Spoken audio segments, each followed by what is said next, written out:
So auction 108 kicks off today. That is the 2.5 spectrum for the additional licensing that carriers are able to bid for. So there's about 82 some odd bidders that I've seen. Maybe there's more, but analysts are anticipating not much competition for T-Mobile in this auction, which I think, if that does turn out to be the case, is a very, very bad negative. If I'm Verizon, if I'm AT&T, if I'm Dish, I cannot allow T-Mobile to walk away with a bulk of additional spectrum for just $1.4 billion.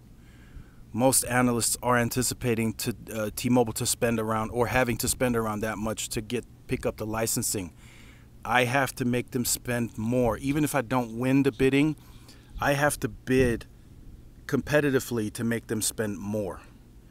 If T-Mobile can walk away with these licenses for $1 billion, that's just, that makes the industry more not anti-competitive, but T-Mobile already has more mid-band spectrum than any other carrier before going into this auction. They have more sub 2 gigahertz spectrum in the AWS and the PCS, and in many cases they have more 2.5 as well.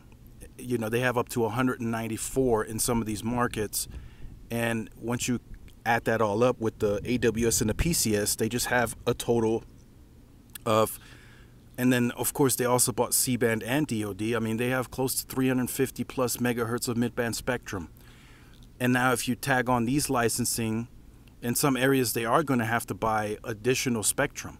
In others, they're going to have to buy to be able to contiguously build out the spectrum, so it's no longer fragmented. But in other areas like my market, they are able to buy additional actual spectrum. They only own